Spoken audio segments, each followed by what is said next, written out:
There has been a really interesting change from when we first started doing this podcast to now, especially after having a little bit of a break. And let's get into that.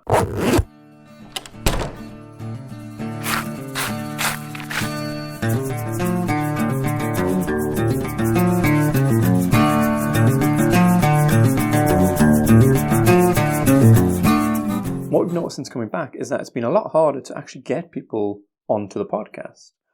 We're finding it much more difficult to get response to emails that we send out. And there's a few things behind that. Well, I think there's a few things behind that. One of those is probably just what's currently going on in the world and how crazy everything is in 2025. But there's another reason I think that is more to do with a slightly change in the landscape that's occurred in that sort of time we've been away, or at least since we started. And that is that now when you post a preprint, you tend to get quite a lot of emails from a whole bunch of third-party services. Some of those are legitimate, some of those are quite scammy and spammy, and it's making it a lot harder to figure out what you should or should not respond to. And so I know, for example, one of those services is one that tries to get you to pay money to create a podcast episode for you. That kind of butts heads with what we're trying to do, which is give you a platform but for free.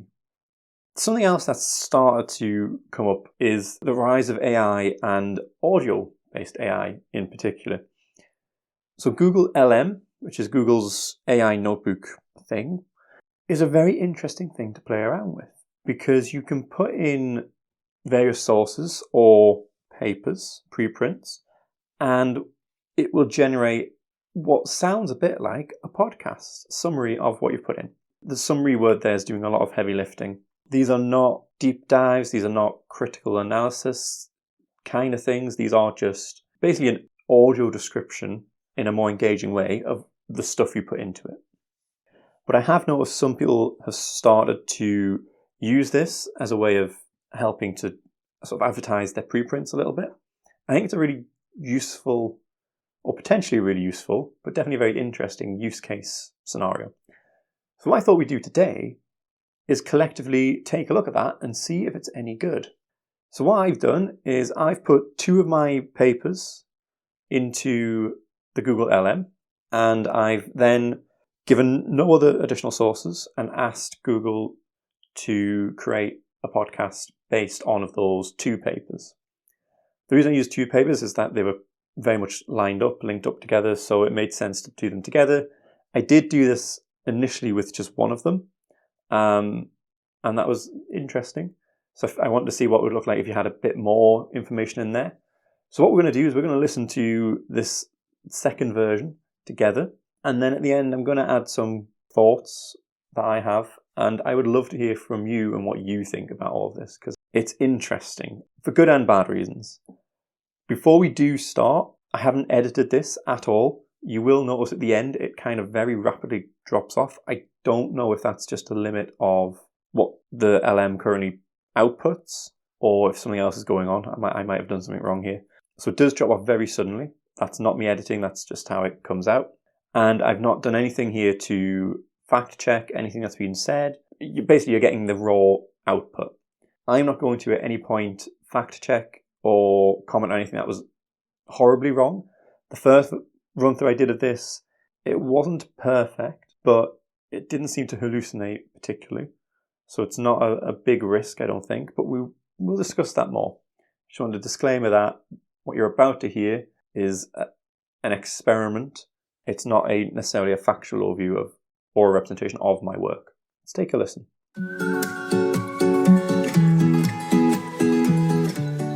All right. Welcome, everyone, to another deep dive.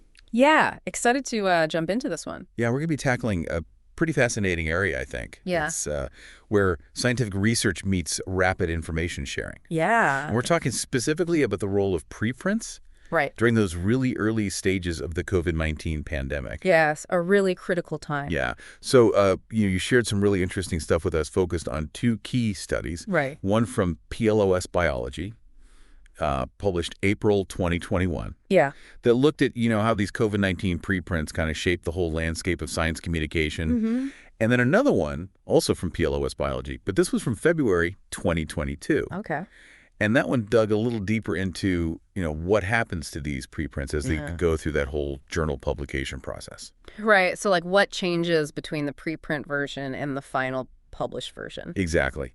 Yeah. So our mission in this deep dive is really to understand, why preprints became so important. Yeah. During this critical period, like how were they being used? Who was putting them out there? Who were these authors? Exactly. And how did they actually hold up, especially, before they even went through that traditional peer review process? Yeah, because there was a lot of scrutiny on preprints during the pandemic. It's huge, yeah. Because they were moving so fast. Yeah, and just for anyone listening who may not be super familiar, preprints, we're talking about scientific papers that are shared online. Right. Before they've gone through that formal peer review process. Exactly. So it's kind of like getting a sneak peek at the research as it's happening. Right. So we're going to be pulling out some of those key insights to give everyone a clear picture of this whole, fast-moving landscape. Yeah, it was definitely a very dynamic period. Oh, absolutely. Yeah. So let's start with the basics. Okay. The sheer volume of preprint activity in those really early months, like what were we looking at in terms of just how many of these things were being shared? It was mind-blowing. The sheer volume of information that was being shared so quickly. It's really remarkable. So just to give you a sense, within 10 months of the first confirmed COVID-19 case. Okay. So that's by October 2020. Okay. The scientific community had produced over 125,000 articles related to the virus. That is insane. In 10 months. In 10 months, yeah. Wow. And of those, over 30,000 were shared as preprints on servers like bioRxiv and medRxiv. Right, and these are online repositories where scientists can share their research findings before they've gone through that formal peer review process for a journal. Exactly. It's about getting the information out there quickly. Yeah, so essentially anyone with an internet connection could access these findings in real time. Pretty much. That's a lot of information hitting the scientific world almost in real time. Yeah. And it wasn't just a small corner of the research landscape either, right? No, not at all. These preprints, they accounted for over 2.5% of all scientific outputs during that period. That really shows how central they became to the whole COVID-19 research effort. Yeah, it was unprecedented. Absolutely. And if we connect this to the bigger picture, it really highlights how scientists were communicating during this crisis compared to previous outbreaks. Right, like Zika or Ebola. Yeah. Those were big deals too. But it seems like the use of preprints for COVID-19 was on a completely different level. Oh, absolutely. It was a huge shift. And the numbers just tell such a powerful story. They do. So bioRxiv and medRxiv, they hosted over 10,000 COVID-19 preprints in just those first 10 months. Yeah, that's right. But compare that to just 78 for Zika over 2 whole years, and only 10 for Ebola over 3 years. Yeah, the difference is really striking. So basically, for every single preprint we saw during the entire Zika outbreak, we saw over 100 related to COVID-19 in just 10 months. That's insane. It really shows you the urgency and the scale of the situation. Yeah, the whole world was watching. Yeah, and scrambling for answers. Exactly. And scientists were trying to share their findings as quickly as possible. And it's interesting that medRxiv, even though it's a relatively new platform, really became a central hub for all of this. Right. It was launched in 2019, so just before the pandemic hit. Wow. Talk about timing. Yeah, but it quickly became the go-to place for COVID-19 research. I guess it makes sense given its focus on health and medical research. Exactly. It was a natural fit. Yeah. So medRxiv hosted the largest number of COVID-19 preprints, somewhere around 8,000. Yeah, a huge number. That's a pretty impressive feat, especially for a newer server. And it wasn't just preprints that were becoming more available, though, right? I know, you're right. Traditional publishing also sort of adapted to the situation. Yeah, definitely. So a lot of publishers made their COVID-19 related articles temporarily open access. Right, to try and make the information as widely available as possible. Yeah, that meant that over 80,000 papers were freely available to anyone, which is really crucial for rapid information sharing, not just within the scientific community, but also with policymakers and even the general public. Yeah, it was a real push towards open science during a critical time. Absolutely. So we've established the when and the massive how much. Yeah, the scale of it all. Exactly. Okay. Now let's kind of dig into the characteristics of these COVID-19 preprints themselves. So what do the data reveal about, how they were being posted, what they looks like as pieces of research? Right, so digging into the details. Yeah, what were some of the key things that stood out to you? Well, one of the first things that jumps out is the posting trends. Okay. So while the number of non-COVID-19 preprints remained fairly consistent during this period, Okay. the number of COVID-19 preprints saw a huge surge in the early months of the pandemic. Yeah, makes sense. And it peaked around May 2020. So right in the thick of things. Exactly. So it seems like as the pandemic was evolving, so was the research and how it was being shared. Exactly. It was a very dynamic situation. Absolutely. And you mentioned earlier how MedRec sort of became this go-to platform. Yes. And the data really supports that, right? It did. It seems like MedRock became the majority of their postings after February 2020, probably because of that medical focus. Exactly. Researchers knew that's where their audience was. Makes perfect sense. Now with this, we're talking thousands and thousands of preprints. Yeah, a huge influx. It's natural to wonder how the preprint servers even handled the initial screening process. Right, because normally there's a screening process to make sure the research meets basic standards. Yeah, exactly. And it makes you wonder, did this huge increase in volume, did it lead to delays in making preprints available? It's a good question, and the data suggests there was a slight difference in screening times. Okay. So on MedRoxter, the COVID-19 preprints did take marginally longer to be screened compared to non-COVID-19 preprints. But bioRxViv generally maintained a quicker turnaround, regardless of the topic. Okay, so it seems like it was more about the specific server's overall process. Yeah, well, rather than being solely focused on like, oh, this is COVID, so we need to take longer. Right. Interesting. Okay, so what about, research is iterative. You have your first draft, your second draft. Right, it's a process. Exactly. Were we seeing lots of updates and revisions being posted as researchers refined their work in those early stages? Yeah, that's a really good point. Like I'm picturing almost like a Google Doc, everyone's editing in real time. Yeah, kind of. Was it that fast-paced? Well, the data suggests that COVID-19 preprints were slightly more likely to have multiple versions posted. Okay. So that could indicate more rapid process of refinement. Okay. With authors updating their findings maybe based on early feedback. Right, or as their own understanding of the virus evolved. Exactly, because things were changing so rapidly. It really was like science happening in fast forward. It was a very intense period. Absolutely. Now let's talk about how these researchers were choosing to share their work. Okay. In terms of licensing, were there any notable trends in the types of Creative Commons licenses they were using? Yeah, this is actually a really interesting point because you might expect that during a global health crisis, everyone would want to share their work as widely as possible, right? Yeah, geek. But actually, authors of COVID-19 preprints were more inclined to choose restrictive Creative Commons licenses.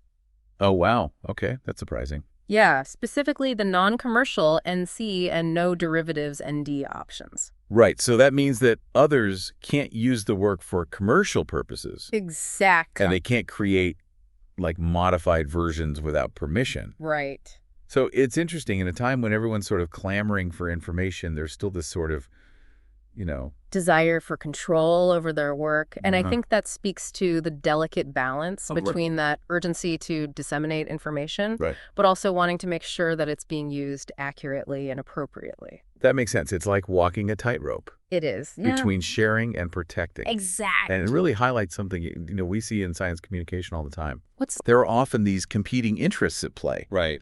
And this whole situation with preprints during COVID, it's a really clear example of that tension between that urgency to share information quickly, but also to safeguard the integrity of the research. Yeah, it's an ongoing conversation in the scientific community. Absolutely. Okay, so in terms of the content itself, were these early COVID-19 preprints, were they looking different from typical preprints? Yeah, there were some differences. Okay. Like, were they shorter, more focused on those immediate findings given the urgency? Right. Well, the data shows that COVID-19 preprints, on bioRx4 at least, tended to be shorter in length. Okay, so how much shorter are we talking? About 32% shorter on average. Okay, that's a pretty significant difference. Yeah, and they also had fewer references compared to non-COVID-19 preprints. Okay, so less background, less context, just straight to the point. In a sense, yes, but interestingly, when you look at the ratio of references to word count, it was actually quite similar. So while they might have been more concise, they weren't cutting corners on the scholarship. Right, they were still grounded in the existing research. Exactly. So perhaps, more streamlined to get that key information out quickly, but still rooted in that existing body of knowledge. Yeah, I think that's a good way to put it.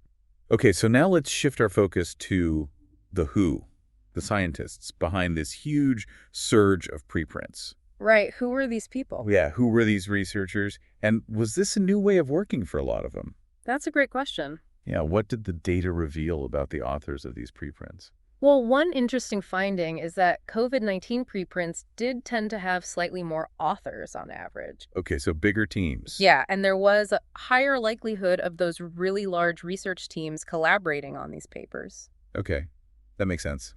Probably because the problems were so complex and multifaceted. Right. They required expertise from a lot of different areas. Exactly. But there was also something else that was really interesting. What's that? There was this notable increase in single-author COVID-19 preprints. Oh, wow. So individuals stepping up. Exactly. And it was quite a jump, about 2.6 times more common than for non-COVID-related work. That's a big difference. Yeah, so we're seeing this interesting combination of both larger collaborations tackling these really complex problems and also more individual researchers stepping up and contributing their expertise. Yeah, it really shows the diversity of the research landscape during this time. Absolutely. So what about their experience with preprints? Were these seasoned preprint users who were used to sharing their work this way? Or were we seeing a lot of newcomers? This is a really key finding, and it might surprise you. Right. A significantly higher proportion of corresponding authors on COVID-19 preprints were posting a preprint for the very first time. Wow, really? Yeah, a whopping 85%. Okay, so just to remind everyone, the corresponding author is usually the main point of contact to the research. Right, the lead author. Exactly. So compare that 85% to only 69% for non-COVID preprints during the same time period. Yeah, it's a big difference. Huge difference. So the majority of researchers taking the lead on sharing their COVID-19 findings through preprints were new to this way of working. Yeah, it was new territory for a lot of them. So it really shows how the pandemic kind of pushed researchers outside their traditional comfort zones. It did. It forced them to adapt. And embrace this faster mode of communication. And to trust in the process. Absolutely. And this trend of more first-time preprint users among COVID-19 researchers, it wasn't just happening in one or two places, right? Yeah, it was a global phenomenon. Okay, so this was a broader shift happening across the scientific community. Absolutely. This trend was observed across many countries, including major research hubs like the US, the UK, China, you name it. So it wasn't just scientists in one part of the world saying, oh, we need to do this. Right. It was happening everywhere. It was a widespread adoption of this practice. In response to a global crisis. It really highlights the way that the global scientific community mobilized Yeah. and adapted to this situation. At an unprecedented speed. Absolutely. And it seems like the timing of those initial preprint postings in different countries was pretty closely linked to when the virus first started appearing there. Oh, yeah, absolutely. So it wasn't just like, oh, we're going to wait and see what other people are doing. No, it was a very immediate response. Right. Like, we need to share what we know now. Exactly. Wow, that's amazing. And were researchers like fundamentally changing what they studied to focus on COVID-19? Or were they more applying their existing expertise to this new challenge? Yeah, that's another really interesting question. Yeah, were virologists suddenly popping up everywhere? Uh-huh. Well, not exactly. Okay. The data suggests that for the most part, researchers adapted their existing expertise to address these urgent questions that were posed by COVID-19. Okay. So, for example, someone with a background in studying, let's say, the evolution of viruses, they might have applied those skills to understanding the mutations in SARS-CoV-2. Okay. Or a researcher specializing in respiratory illnesses, they might have focused on the clinical manifestations of COVID-19. Yeah, so taking what they knew, what they were already good at, and applying it to this new problem. Exactly, leveraging their existing knowledge and skills. Really cool. Okay, so now let's follow these preprints on their journey. What happened to them when they went through that traditional peer review process? Okay. And, aimed for publication in academic journals. So kind of seeing how they fared in the more established system. Exactly. Yeah, so what's really notable here is the speed at which this happened. Okay. COVID-19 preprints were published in peer-reviewed journals significantly faster than non-COVID-19 preprints. Okay, so how much faster are we talking? Well, the median time from when a preprint was posted to its eventual publication, it was just 68 days for COVID-19 research. Okay. Compared to a much longer 116 days for other preprints. Okay, so 2 months. Almost 2 months, yeah, shaved off. In the context of a rapidly unfolding pandemic, that's huge. It is. That kind of speed is crucial for getting validated research out there. Yeah, so it seems like the whole scientific publishing system, they really sped things up to make sure that this vital COVID-19 research was getting out there as quickly as possible. Yeah, there was a real sense of urgency. Absolutely. And this acceleration, was it consistent across all the different publishers? It did vary a bit depending on the publisher. Okay. But interestingly, the American Association for the Advancement of Science, or AAA, Right. they published the journal Science. Yes. They showed the greatest reduction in time between a COVID-19 preprint being posted and its final publication. Oh, wow. That's fascinating. Yeah, it's like they really prioritized getting that research out there. It's interesting to see how different publishers responded in different ways. Yeah, it shows the diversity of approaches. Okay, so we've got this faster publication timeline for COVID-19 research. Right. And it wasn't just that they were being published faster. It was also that a higher proportion of them were eventually making it into journals, right? Yeah, that's right. Like they were actually being accepted and published. Exactly. So it seems like, it wasn't just about getting something out there quickly. It was actually good research that was being done. Yeah, I think that's a really important point. Yeah. So by October 2020, about 21% of COVID-19 preprints had been published, Okay. compared to about 15% of non-COVID preprints that were posted during the same period. So a slightly higher rate for the COVID-19 research? Exactly, suggesting that, the research being shared via these early preprints was generally of a sufficient quality to pass the scrutiny of peer review. Which is really encouraging, right? Yeah, like it wasn't just a bunch of half-baked ideas. No, there was a lot of solid science being done. Okay, so where were these published COVID-19 preprints ending up? Well, they were appearing in a wide range of journals. Okay, But clinical journals makes sense. and multidisciplinary journals were particularly common destinations. Yeah, again, reflecting that immediate medical impact Exactly. of the pandemic and its really wide-ranging effects on society. Yeah, it touched every aspect of our lives. Absolutely.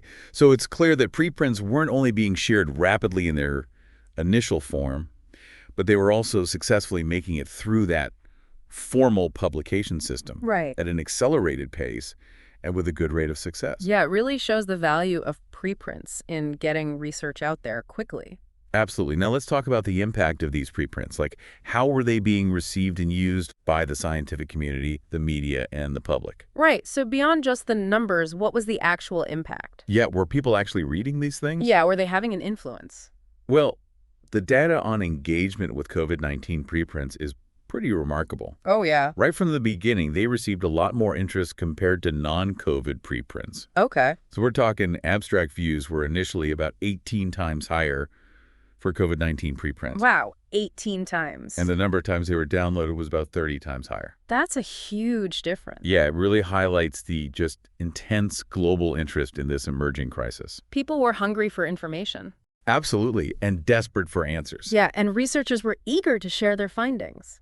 So this incredibly high level of engagement, did it last over time? It's interesting, while the usage rates did decrease over time for both COVID-19 and non-COVID-19 preprints, Okay. the drop was more pronounced for the COVID-related ones. Okay. So there was this initial burst of interest as the pandemic first unfolded. Right. Everyone was glued to the news. Exactly. And then as things progressed, maybe there was a more widespread and perhaps distributed consumption of information. Yeah, as more research became available through different channels. So instead of everyone focusing on just preprints, they were looking at journals. Right, and news articles and government reports. Yeah, and it wasn't just Biox and Medrec that were seeing this high level of usage, right? Yeah, right. This trend was happening across different preprint servers. Yeah, COVID-19 preprints consistently had higher download rates compared to non-COVID preprints during this period. Okay. Although Biox and Medrex did see particularly high usage. Right. They were the big players. Yeah, they became really crucial platforms during the pandemic.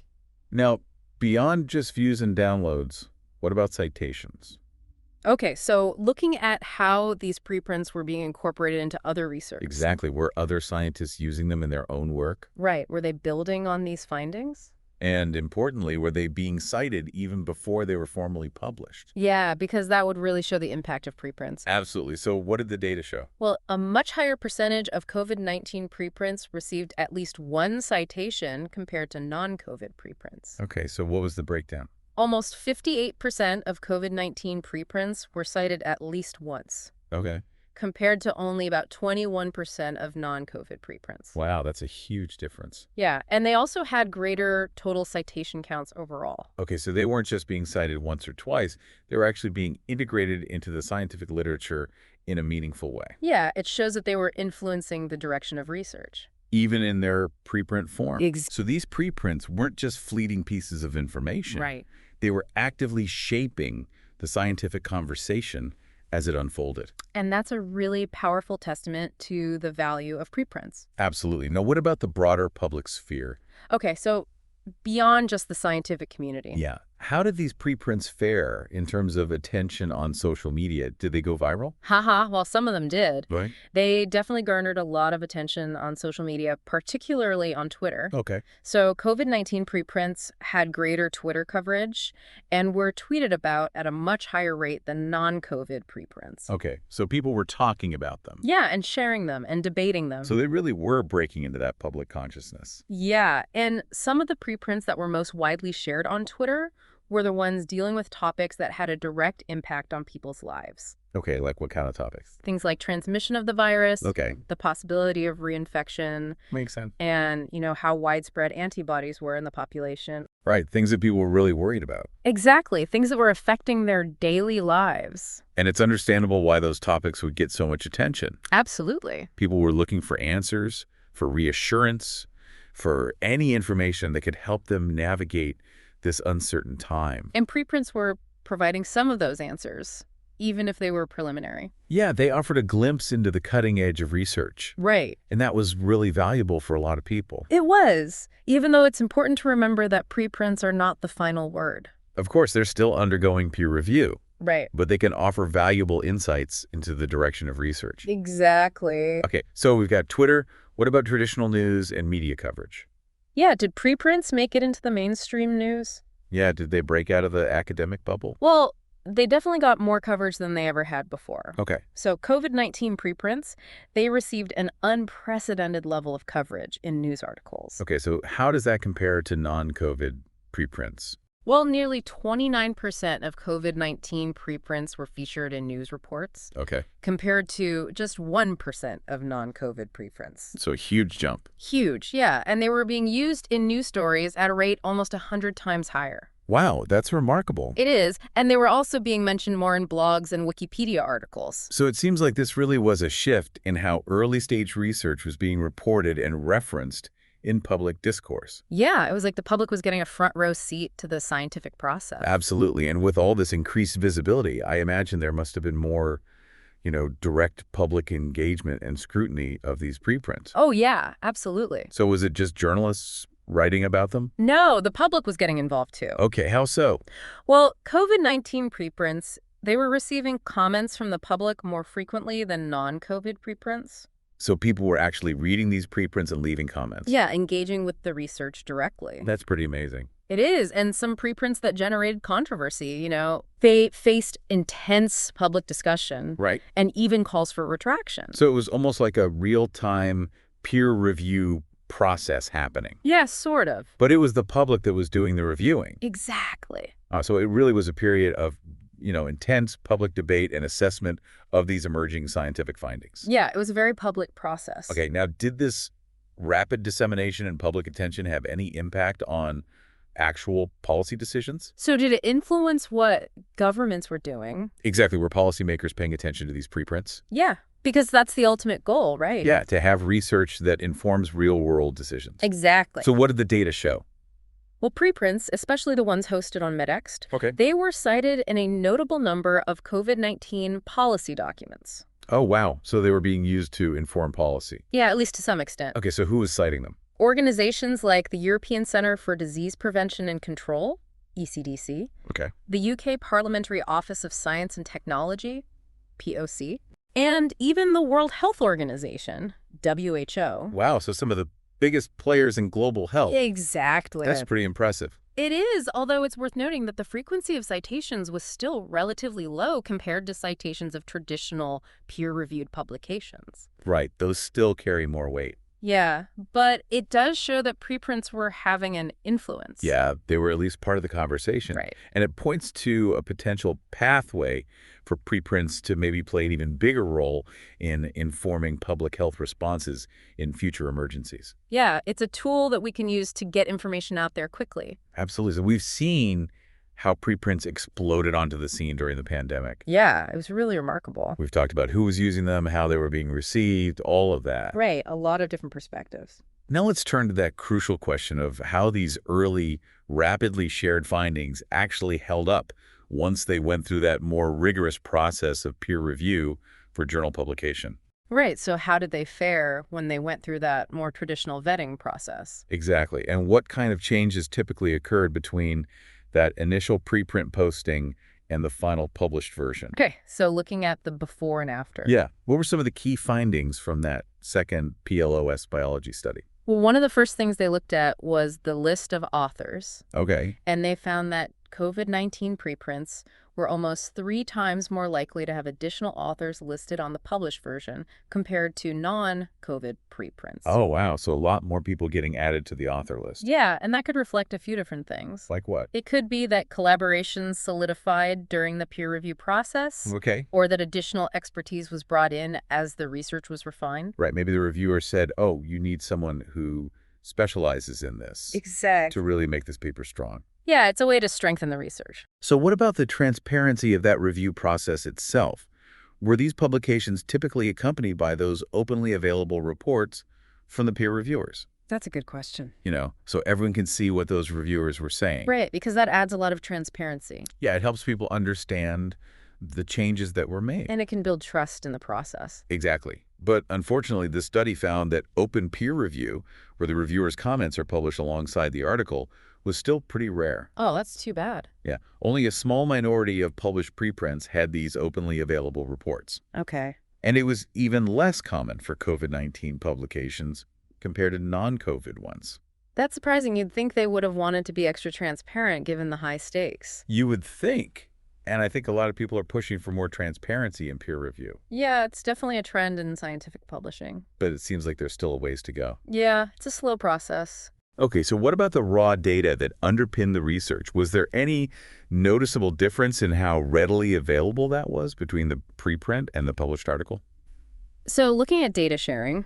Right. Were researchers making their data sets public? Well, overall, there wasn't a huge difference in the stated availability of data. Okay. But the researchers did point out a slightly higher proportion of COVID-19 articles that saw a reduction in the stated availability of their underlying data after publication. Oh, that's interesting. Expert speaker.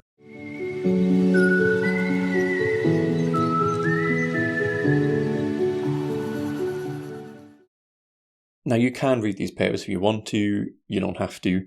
But what's really interesting to me is that as this start, they're asking questions, and you notice this throughout. They frame things as questions, and they sound like pretty decent questions to ask. But these are things that's kind of almost how we frame them in the papers. And all it's doing is pulling that out. It's interesting it's doing it. It's picking up on some fairly good things to pull out. But the important thing is it's not adding its own questions in here. It's not, I guess it's because it's got no knowledge of anything other than what has been fed into it, but it's not coming up with questions to ask that are then being answered by the paper. It's only asking questions we asked ourselves in the paper. So again, it's a really big difference you would get with a human podcast. When we have people on, we might ask them questions about the things in their preprint. Well, we do ask them questions about the things in their preprint, but we're not asking the questions they necessarily are asking in their own work. We might ask a different question so that we bring out some of their results, because when we do things, we frame questions to highlight the things we found interesting in that person's work. And that person can then maybe go off and talk about the things they found interesting in it if we haven't picked up on those. But we're not reading a preprint, seeing the questions the authors have asked, and then asking them again, which is actually what's happening with this AI version. It might sound like a subtle difference, but I think it makes a huge difference to the end product and the process of doing it. We get much more real, varied conversations because we do that. I also think it's a little bit more engaging because we do that. Now, a real person, you could just have a single person talking. You don't need to have that conversational style. That's a really big difference here. I don't think AI would be able to replicate that yet. It certainly sounds surface level good and impressive, so probably in a few more months or in a year, we might be at the point where just a single voiced AI could do something similar here. A lot of the talking points are also things that you will find in the paper. I think that's kind of the thing to stress here. This is not adding anything particularly. It's just taking bits that we've got in the paper and sort of adding fluff words around it to make it sound conversational when it's not really. That's not a great podcast necessarily, but it's really good if you want audio snippets or you want to make a paper readable or listenable. So instead of having to read a paper, you could, in theory, put a lot of papers in here and get some kind of mashup. I'm not sure how well this would work at scale to summarize literature together. You'll notice that this basically just kind of lists the results and the key findings. I think it's doing that based on the things we particularly highlighted in the paper. So the stuff we focused on in our conclusions, for example. I wonder what would happen if we did put some of the social media stuff that went around these papers, some of the media coverage, what kind of impact that would have on this AI podcast. Or what would happen if we did indeed put a huge amount of different bits of literature together. I'm not overly confident it would summarize things brilliantly. It does seem to be, like I said, that kind of focus on just repeating what is there. So that would be an interesting thing to maybe test out, actually. But if you're just doing this for one paper, not too bad. What I find is this actually is good for an overview of the key points of a preprint, of a paper. But there are some issues, so there are some pronunciation issues. It definitely lacks key insights and anything that goes beyond the preprint you feed into it. There's nothing around the people involved. The authors are just vacuous nothingness here. That's a big difference between what we do on this podcast, but some podcasts do just focus on the science, and so this might feel a bit more similar to some of those ones. Not things I particularly like listening to personally. I like the focus on people, which is why we do it. But I think that is a really important part that is missing from AI doing this. There are some decent sounding questions and statements throughout the AI version of this podcast. But again, I keep repeating this, but it's not adding additional non-source context. It's getting everything from that preprint you're putting in.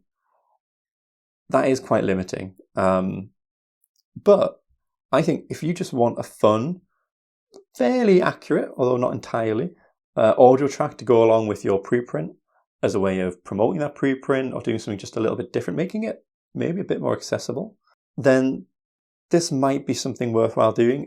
It doesn't take you any more than 5 minutes to do it. You do have to listen to the output just to check it's okay. Then, it's great for that kind of purpose. If you actually want depth and to talk about the work, to add extra context, to get the feelings behind the work, to get the people behind the work, come talk to us. Come on our show. What do you think of this AI version of a podcast? Did you like it? Was it better than what human versions do? I think in some cases it can be. Did you forget you were listening to an AI podcast as you were going through this?